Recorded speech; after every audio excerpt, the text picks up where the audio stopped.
41절에서 46절까지 말씀입니다. 한번 찾아봅시다. 마태복음 21장 33절에서 46절까지 말씀. 저와 여러분들이 한 절씩 번갈아서 읽도록 하겠습니다. 다른 한 비유를 들으라. 한 집 주인이 포도원을 만들어 산 울타리로 두르고 거기에 즙 짜는 틀을 만들고 망대를 짓고 농부들에게 새로 주고 타국에 갔더니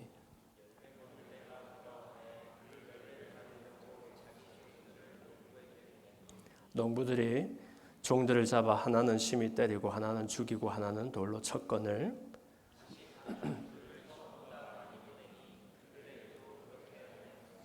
후에 자기 아들을 보내며 이르되 그들이 내 아들은 존대하리라 하였으니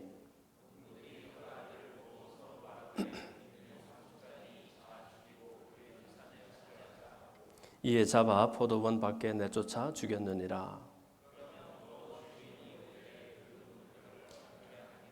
그들이 말하되 그 악한 자들을 진멸하고 포도원은 제때에 열매를 바칠 만한 다른 농부들에게 새로 줄지니이다.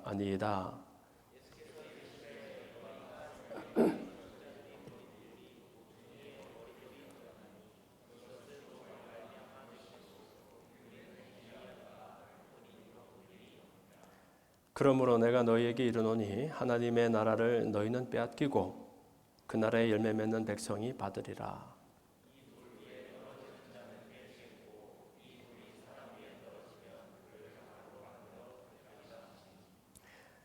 대제사장들과 바리새인들이 예수의 비유를 듣고 자기들을 가리켜 말씀하심인 줄 알고 잡고자 하나 무리를 무서워하니 이는 그들이 예수를 선지자로 알미었더라.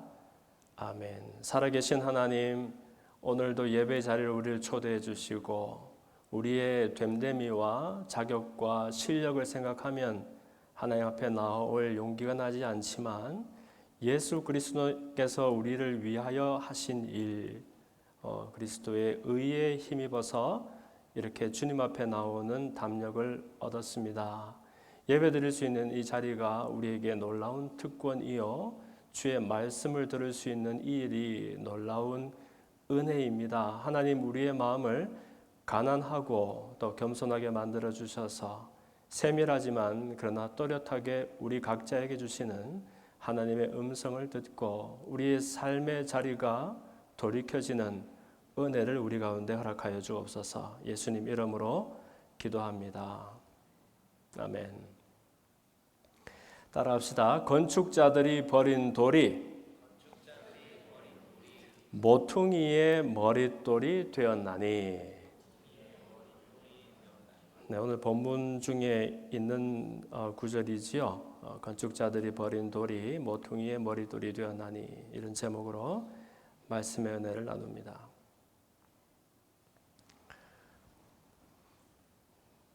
예수님 시절 당시에 그 사회의 권위의 마침표는 대제사장들이었습니다. 그 사회의 권위들이 많이 있었지요. 대제사장도 있고 바리새인들도 있고 사두개인 서기관들 그리고 백성의 장로들이 그 사회에서 권위자 역할을 했던 겁니다. 당시에는 정교가 일치된 사회였습니다. 그 말은 곧 종교 지도자들이 종교적인 리더 역할을 했던 것뿐만 아니라 그 사회에 심지어 정치적인 그런 일들도 도맡아서 했다는 것이죠.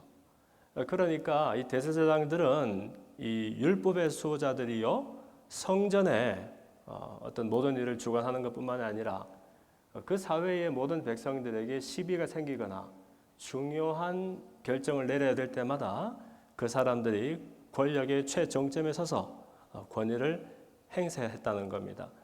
사실은 대제사장이라는 일은 하나님이 세우신 직책이었지요. 레위 지파 사람들 중에서 맏아들에게만 승계가 되었던 이 대제사장 역할, 그것은 하나님의 율법을 이 사람들에게 붙여준 겁니다. 율법을 제일 잘 아는 사람들로서 백성들에게 율법을 하나님을 잘 섬기는 일을 가르치도록 그렇게 세워졌고, 그리고 옛날에는 이제 성막이었죠. 나중에는 성전으로 발전을 합니다만은 이 성막 안에서 성소와 지성소에서 하나님께 제사 드리는 모든 일들을 주관했었던 사람. 그리고 1년에 딱 한 번 대속죄일이 되면은 오직 이 대제사장만 그 지성소에 들어갈 수 있도록 허락이 되었고, 그래서 그야말로 이 유대 사람들에게 유대교의 율법과 전통을 수호하는 그런 수호자로, 권세자로 인식되었던 그런 사람이었습니다. 그런데 이 권위라는 것은, 능력이라는 것은 한번 사람에게 주어지면 우리가 그것을 지켜야 되거든요. 그 얘기는 다른 말로 권위는 참 중요하고 또 우리한테 어떤 큰 의미지만 그와 동시에 내 권위가 도전을 받거나 내 권위보다 더 큰 권위를 만날 때는 우리가 불편해지는 것이 또 사람의 마음입니다. 이 일이 바로 대제사장들, 왜 그 대제사장들이라 했느냐 하면 원래 한 시절의 대제사장은 한 사람입니다. 그러나 그 이전 대제사장과 함께 있어서 아니면 그 대제사장 그 집안의 사람들이 늘 무리를 지으면 이들 일행을 부를 때 대제사장들 이렇게 말을 하는데요. 어느 날 이제 이들에게 안 좋은 소문이 들려지게 되지요. 무슨 말입니까? 다름 아니라 자기들이 제일로 많이 알고 잘 알고 정확하게 알고 있는 하나님, 그 하나님에게 자기들도 모르는 아들이 있다고 하는데 그 아들이 자기들한테 카톡 문자도 한 통 보내지 않고 불쑥 나타나서 내가 하나님의 아들이고 이 땅에 내 아버지의 나라를 이루러 왔다 이렇게 말을 하니까 대제사장들에게는 큰 충격이 된 거죠. 아니, 사람 도리를 생각하면 하나님의 아들이라면 적어도 대제사장한테 먼저 와서, 왜냐하면 하나님에 대해서 제일 많이 알고 있는 사람들이 대제사장들이잖아요. 그러니까 내가 사실은 하나님의 아들인데 다음 주부터 내가 그 역할을 좀 하게 되었는데 잘 부탁한다라든지 아니면 그렇게 해도 되겠느냐라든지, 요즘도 왜 소통과 대화가 중요한 시절이지 않습니까? 이 소통이 안 되어가지고 늘 이렇게 어려운 일을 겪게 되는데 그렇게 좀 귀뜸을 해주었으면 속이 좀 풀렸을 거예요.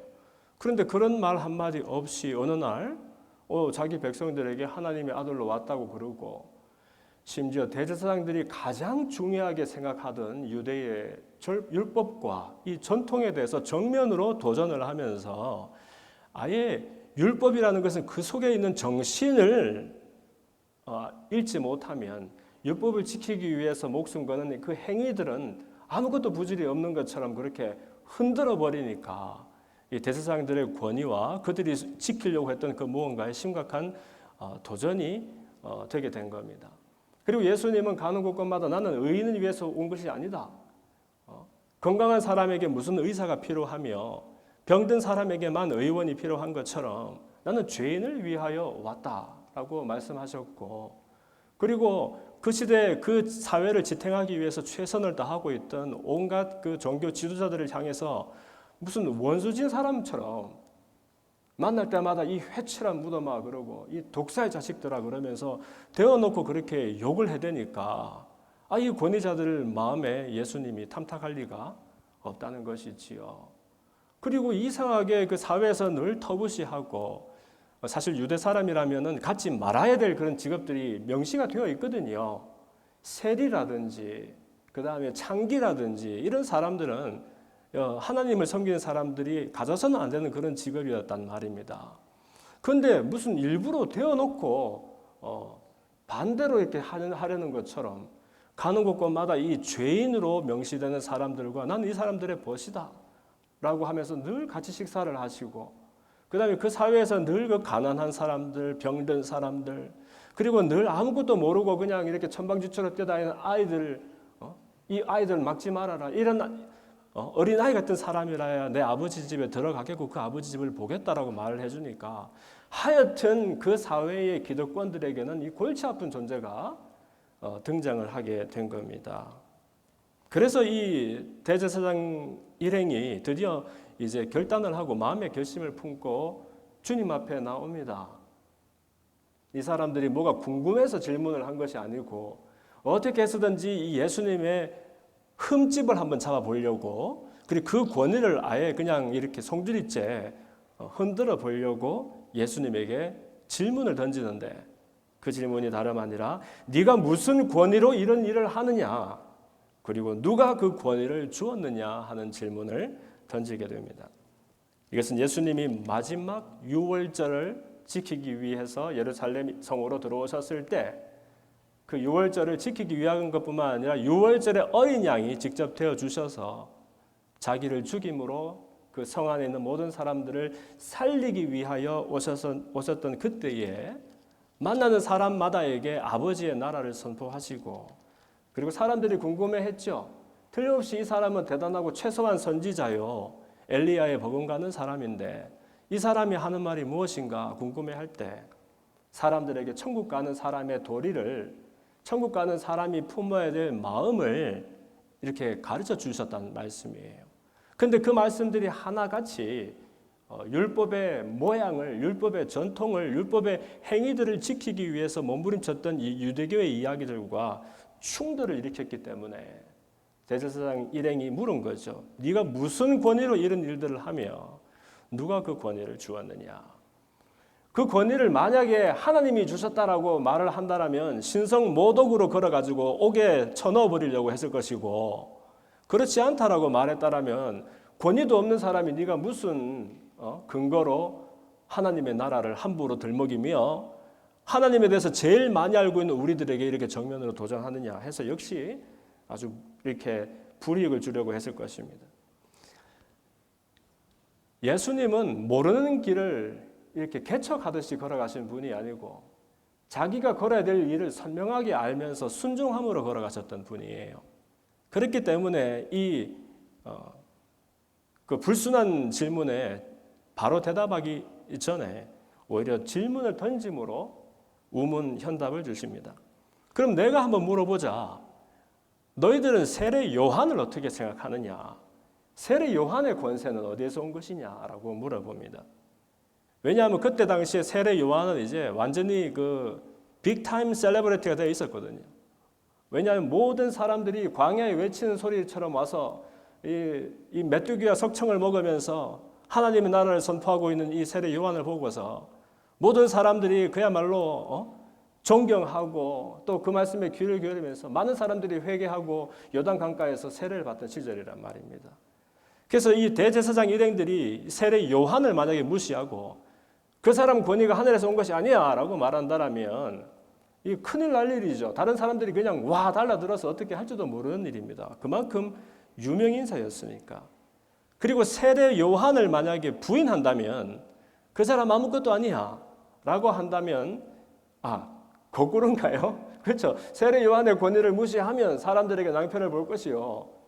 세례 요한의 권위가 하늘에서 온 것이다라고 말한다라면 그럼 세례 요한이 사실은 늘 사람들에게 했던 말이 뭐예요? 사람들이 세례 요한을 선지자로 막 이렇게 추앙을 하니까 사실은 제가 아무것도 아닙니다, 여러분. 저는 정말 아무것도 아닙니다.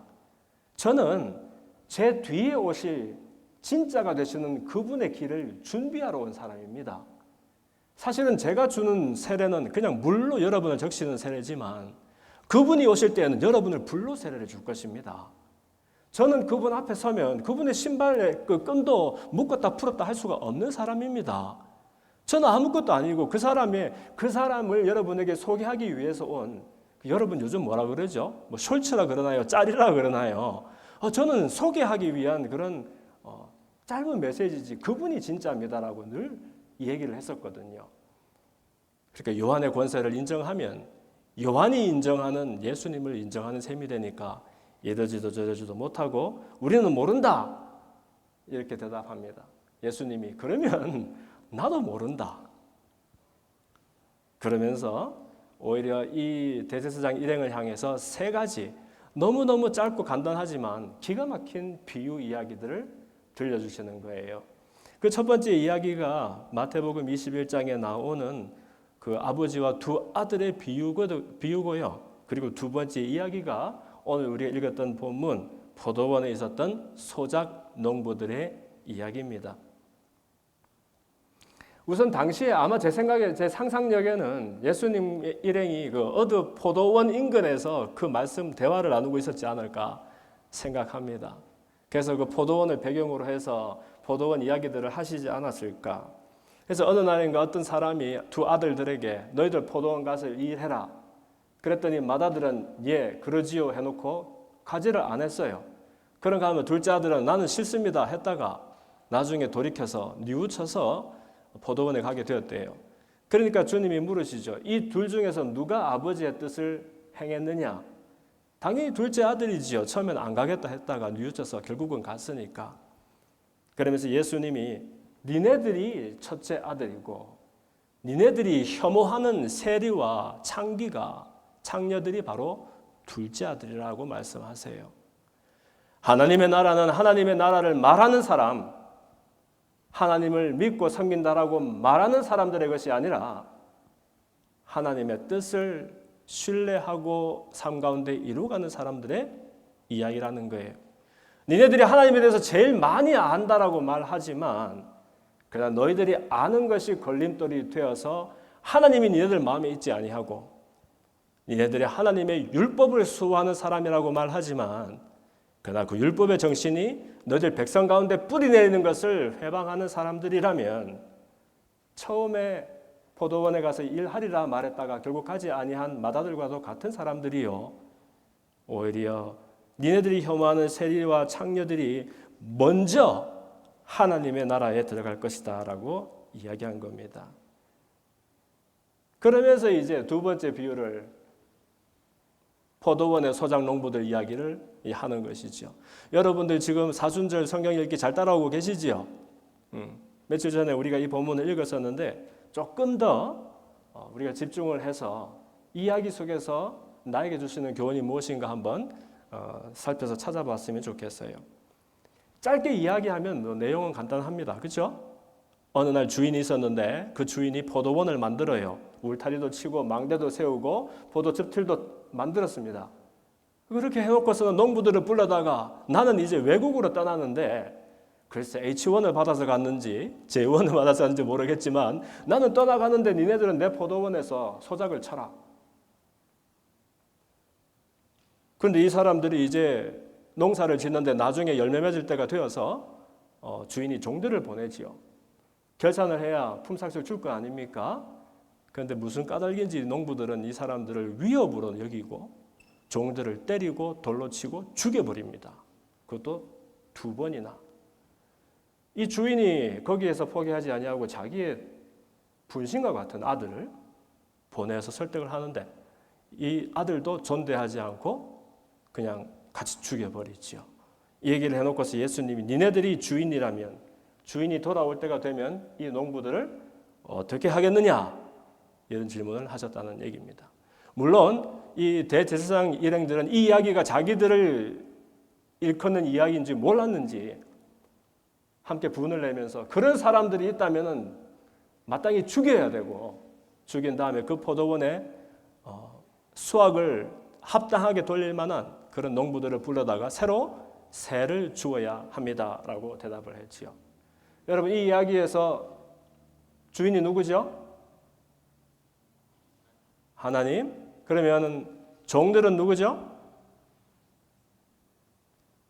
뭐 하나님의 사람들, 또 선지자들, 사사들, 그 또 아들은 누구죠? 예수님. 네, 여러분 알고 계시는 얘기 그대로입니다. 그런데 왜 이 농부들이 주인이 보내었던 이 종들과 아들을 죽이면서까지 이렇게 행동을 했을까요? 본문을 꼼꼼히 읽어보면 우리는 주인이 자기의 유익을 위해서 비즈니스를 했던 사람이 아닌 것을 볼 수 있어요. 왜냐하면 원래 포도원을 가지고 있던 사람도 아니었습니다. 이 사람이 외국으로 떠나가면서 포도원을 이제 만든 거예요, 새로. 무슨 연유인지. 만들어 놓고서는 포도원에 짐승을 키우는 것이 아니라 포도를 키우는데 근데 도망갈 짐승도 없는데 거기다가 산 울타리를 크게 돈을 들여서 울타리를 칩니다. 그렇게 해놓고서는 아니 사람을 고용할 거면 일꾼들이 기구도 만들고 도구도 만들고 하면 되잖아요. 그런데 포도즙 틀을 주인이 직접 공들여서 짭니다. 그렇게 해놓고서는 거기다가 또 망대를 높이 세우는 거예요. 마치 이 포도원을 지키겠다는 것이 아니라 이 포도원에서 앞으로 수고할 자기 농부들을 위협으로부터, 외부의 위험으로부터 지키기 위해서인지 망대도 세워놓고 이렇게 해서 소작 농인들을 불렀다는 거예요. 이거는 이 사람들을 부려서 내가 포도원을 한번 일구고 돈을 벌어보겠다는 그런 의도가 아니라 마치 이제 나는 떠나니까 내가 없어도 이 포도원의 유익을 누릴 수 있도록 이 농부들이 이게 마치 선물하는 사람 마냥 직접 수고를 하면서 이렇게 마치 아름다운 또 안전한 포도원을 지어놓고 그 농부들을 초대하는 것 같은 그런 장면을 연출하고 있는 것이지요. 그리고 이 포도 농사는 저는 농사를 안 지어봤습니다만은 뭐 첫해 심는 그 해에 수확을 거두는 것은 아니라면서요. 2, 3년이 지나든 3, 4년이 지나든 때가 되어야 이제 첫 열매를 맺고 수확을 거둔다는데 아니 이제 수확을 거두게 되었으면 그 수확을 결산을 해야 그동안 수고한 농부들에게 품삯을 돌려줄 거 아닙니까? 근데 모르겠어요. 이 주인은 아마 본국으로 그렇게 쉽게 돌아오지 못하는 형편이었나 봐요. 그래서 영주권 신청 중이었나? 그래서 자기는 타양에 타국에다 몸을 두고 자기를 대신해서 종들을 보낸 겁니다. 그런 이 종들은 이 농부들에게서 무언가를 빼앗기 위해서 위협으로 가는 사람들이 아니라 결산을 하고 셈을 해서 그 수고한 농부들에게 응당 받아야 될 품삯들을 돌려줘야 되는 이 농부들을 도와주고 또 섬기기 위한 그런 사람들이었겠지요.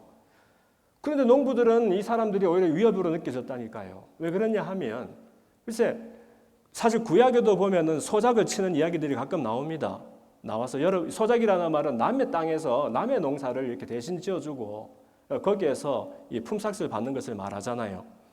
그래서 구약에도 보면은 누가 소작을 칠 때 자기 삭을 몇 해 동안 이렇게 받지를 못하게 되면은 너무 부당하니까 그 밭을 소작 치던 사람들이 취하면 되도록 이렇게 말씀하는 대목들이 나와요.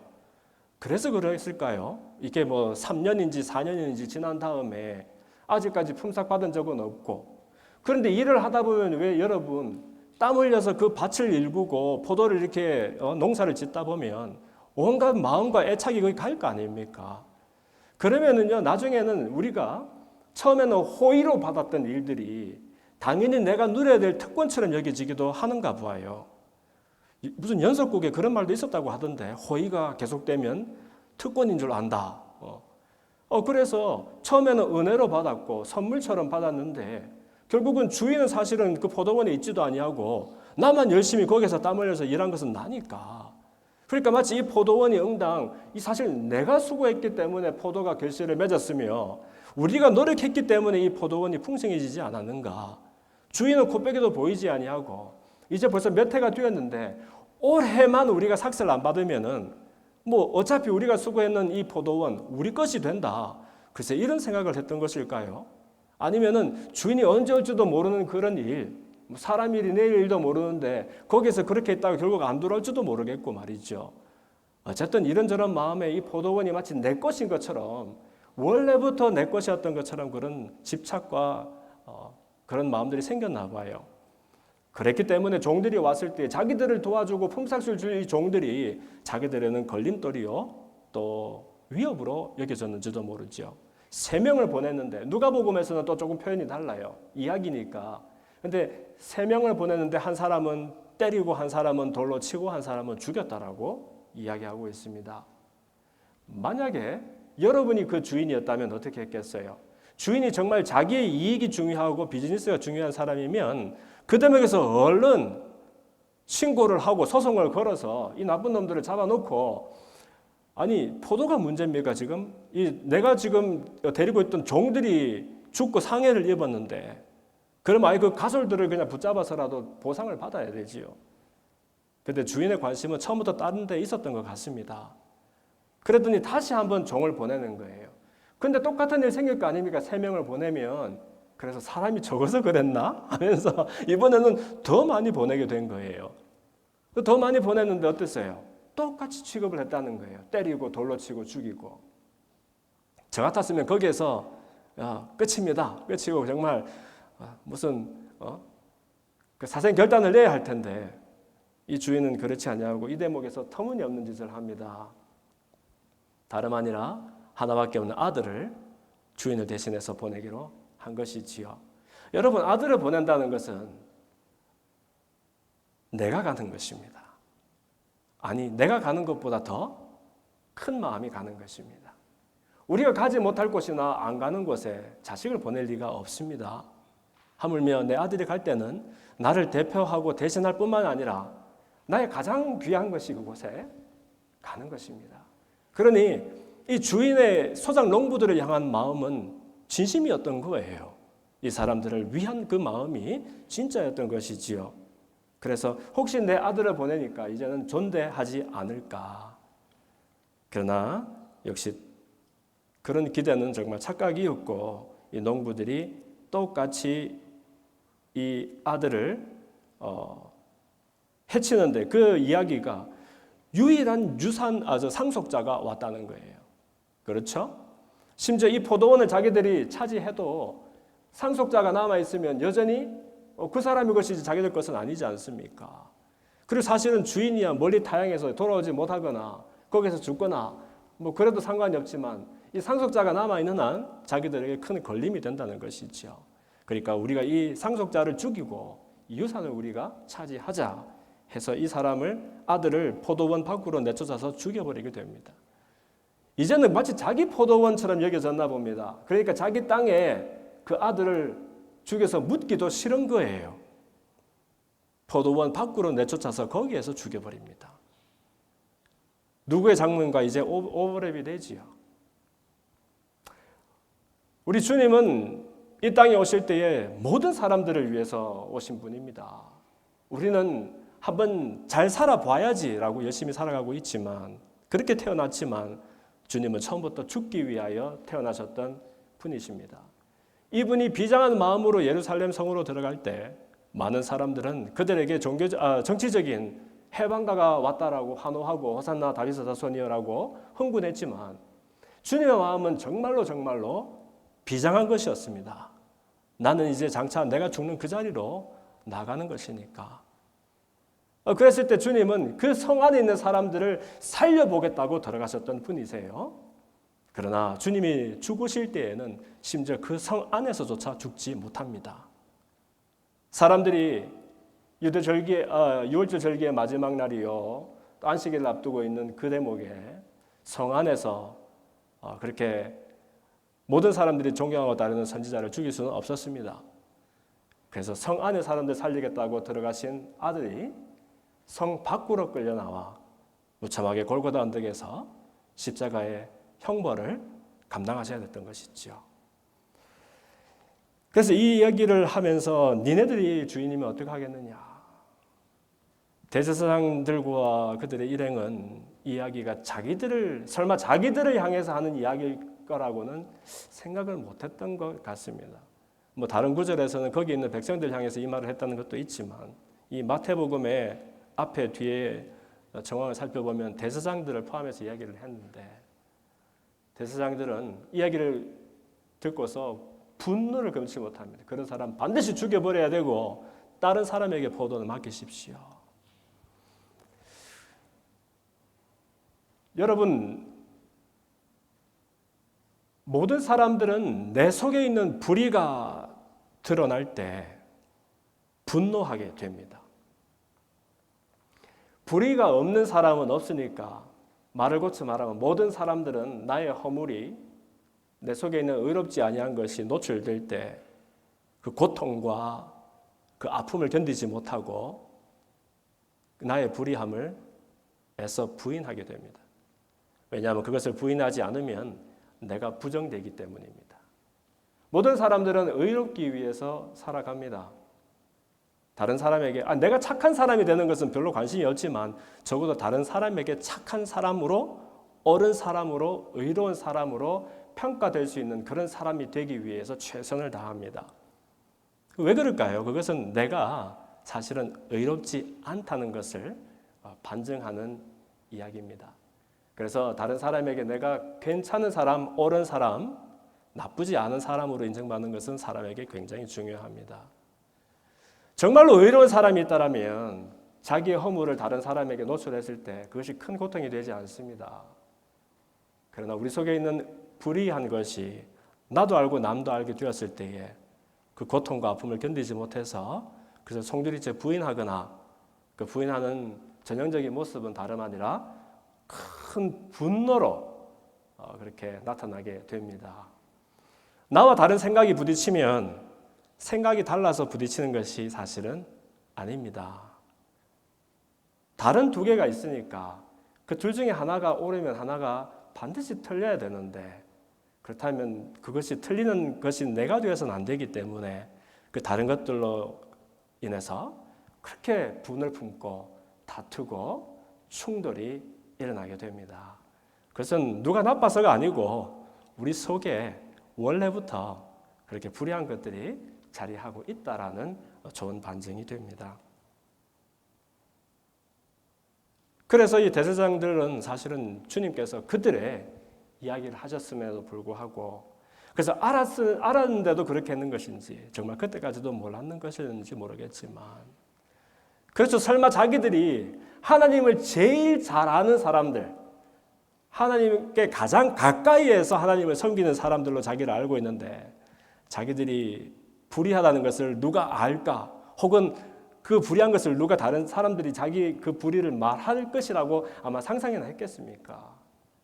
그렇기 때문에 이렇게 남의 이야기인 것처럼 분을 냈다는 것이죠. 그런데 이 대목에서 예수님께서 이제 한 걸음 더 나가서 시편 118편 22절 이하에 나오는 다윗의 노래를 인용하시면서 건축자의 버린 돌이었지만 모퉁이의 머릿돌이 되신 예수님을 그 사람들에게 소개하십니다. 그리고 그 사람들 속에 자기도 부인하고 다른 사람들에게도 감추려고 하고 있던 그들의 불의함을 드러내서 보여주십니다. 예수님이 인용하신 시편 말씀은 건축자들이 버린 돌이 모퉁이의 머릿돌이 되었나니 이것은 주로 말미암아 된 것이요 우리 눈에 기이하도다 하는 말씀이에요. 무슨 말인지 잘 모르겠죠?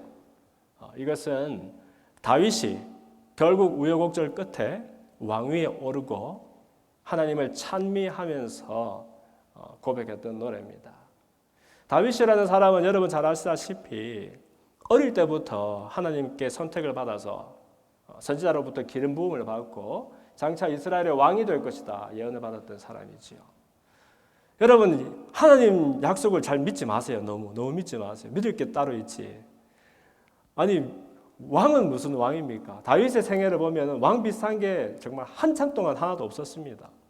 장차 왕이 될 거야라고 기름 부음을 받았는데 남도 아니고 본인의 장인 어른으로부터 평생 죽음의 위협을 받으면서 쫓겨다녀야 했던 그런 아주 비참한 신세였습니다. 그리고 자기를 따르고 있는 그 많은 수하들을 데리고 이 동굴 저 동굴을 전전하면서 심지어 자기들이 혐오하던 그 대적들 앞에서 마치 미친 사람 신용을 하면서 그냥 흙바닥에 뒹굴면서 그렇게 자기의 몸을 지키기에도 급급했었던 사람. 그런데 이 다윗은 어떻게 보면 또 한편 어린아이처럼 정말 너무너무 솔직하고 투명한 사람이었던 것 같아요. 다윗이 잘했던 것보다 잘못한 것을 따져보면 더 크고 많았던 그런 사람입니다. 허물이 많은 사람. 그러나 이 다윗의 노래들, 주옥 같은 노래들을 살펴보면요, 그 속에서는 신용으로 하는 것이 별로 없었습니다. 물론 좋을 때에는 하나님을 찬미하고 찬송합니다. 하나님 구원이 어디에서 옵니까? 하나님은 나의 피할 바위시요 요새시요 강한 산성이십니다. 주님의 오른팔이 나를 붙들고 안위하십니다. 얼마나 놀라운 고백들을 하는지 모릅니다. 그랬다가도 다윗이 어려운 순간을 만나고 고난 속에 놓여지면 주님 대체 어디 계십니까? 왜 나에게서 당신의 얼굴을 돌리십니까? 어디서 숨어서 나를 도우시지 않으십니까? 라고 호소하고 탄원하는 그런 노래들을 많이 볼 수 있어요. 이 사람은 원망할 줄도 알았고 불평할 줄도 알았고 따질 줄도 알았던 그런 사람이었습니다.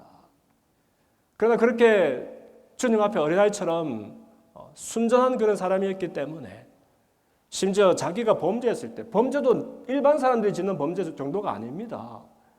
정말 불륜을 저지르고 그 불륜을 또 은닉하기 위하여 자기 사랑하는 장수를 죽이고 그렇게 하는 끔찍한 범죄를 저질렀을 때에 나단이라는 선지자를 통해서 하나님이 그의 죄과를 불의한 것을 드러내어 보여주시니까 일반 사람 같으면 내가 나를 지키기 위해서 내 가치를 지키기 위해서라도 무슨 일이냐 나는 그런 것과 상관이 없다 나는 모르는 일이다라고 심을 뛰어야 되는데 다윗은 그러지 아니하고 그 순간에 납작 엎드려져서 하나님 앞에 자기의 죄를 토로하고 통회하고 자복하면서 하나님의 구원을 하나님이 자기의 죄에서 자기를 건져주실 것을 호소하고 탄하는 그런 모습들을 볼 수 있다는 겁니다.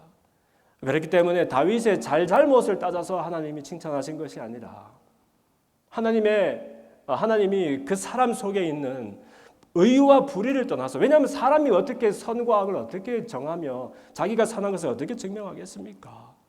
그러나 하나님의 권위 앞에 자기를 둘 줄 아는 그 모습 하나를 보고서 다윗은 내 마음에 합한 사람이다라는 다른 사람이 한 번도 들어보지 못했던 그런 칭찬을 받았던 그런 사람이라는 거예요.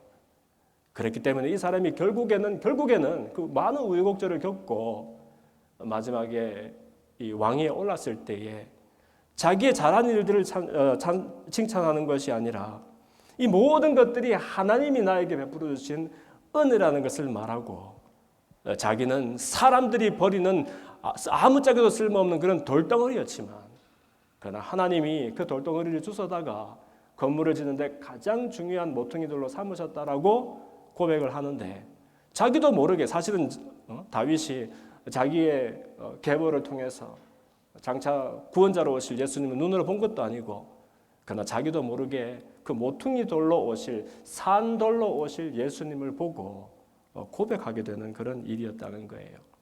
여러분 건축자들이 버린 돌이라는 게 뭡니까? 건축을 세상에서 제일 잘하는 사람들이 누굽니까? 건축자들이 아닙니까?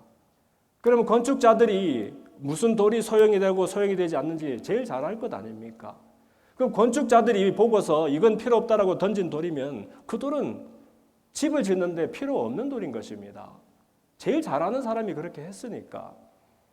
그런데 하나님의 나라는 항상 보면 사람의 생각을 사람의 방법을 뛰어넘습니다.